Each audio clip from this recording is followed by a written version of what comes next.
మహాత్మా గాంధీ జాతీయ గ్రామీణ ఉపాధి హామీ పథకం అనేది గత ఎన్నో సంవత్సరాల నుంచి విలేజ్ల అభివృద్ధి కోసం, గ్రామాల అభివృద్ధి కోసం ఓ పథకం పెట్టుకుంటూ వచ్చారు.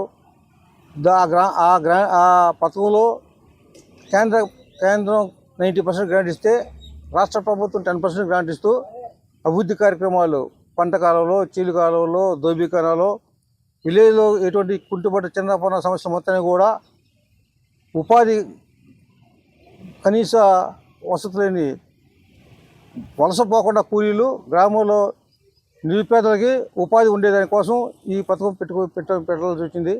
దీని ద్వారా వలస కూలీలను అరికట్టి ఇప్పుడు దాకా కూడా సక్సెస్ఫుల్గా 90% కేంద్ర ప్రభుత్వం, 10% రాష్ట్ర ప్రభుత్వంతో ఈ గ్రాంట్ జరుగుతూ వచ్చింది. కాలక్రమేణా మోడీ గారు తన ఈ పథకం పేరును మార్చుతూ గ్రాంట్ను కూడా కేంద్రం నుంచి వచ్చే 90%లో కూడా 60% ఇస్తాం, 40% రాష్ట్ర ప్రభుత్వం భరాయించాలని ఈ పథకం పేరు కూడా మార్చేదానికి పార్లమెంట్లో బిల్లు పెట్టే యోచన ఉన్నాడు. దాన్ని కూడా మా జాతీయ కాంగ్రెస్ నాయకులు పార్లమెంట్లో వ్యతిరేకించి చాలా ఇది చేశారు. అయినప్పటికీ కూడా మెజార్టీ లేకపోవడం వల్ల కానివ్వండి, ఏదైనా కానివ్వండి, మనం మెజార్టీ పొందలేకపోయాం.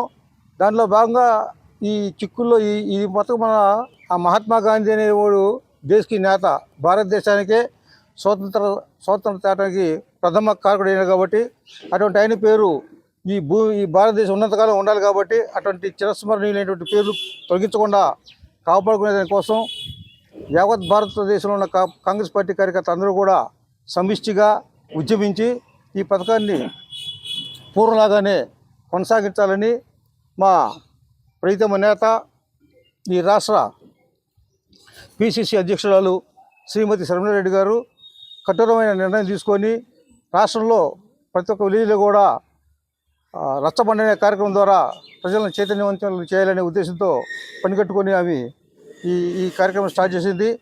దీంట్లో భాగంగా ప్రప్రథమంగా బాపట్ల జిల్లాలో ఫస్ట్ ప్రోగ్రాం ఇంకొల్లు మండలంలో పెడుతున్నారు. ఉదయం 11 గంటలప్పుడు దాన్ని కంటిన్యూషన్గా చీరాల కాన్స్టిట్యున్సీ, వేటపాలెం మండలం, కొత్తపేట గ్రామ పంచాయతీలో ఈ కార్యక్రమాన్ని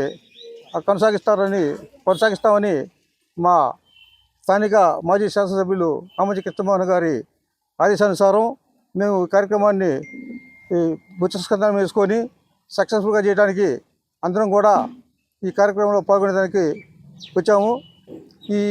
ఈ కార్యక్రమాన్ని కూడా శక్తివంతం లేకుండా కాంగ్రెస్ పార్టీ కార్యకర్తలు అందరూ కూడా మంచి రెస్పాన్సిబిలిటీగా వచ్చి ఈ కార్యక్రమాన్ని విజయవంతం చేస్తారని చెప్పి ఆశిస్తూ సెలవు తీసుకుంటాను.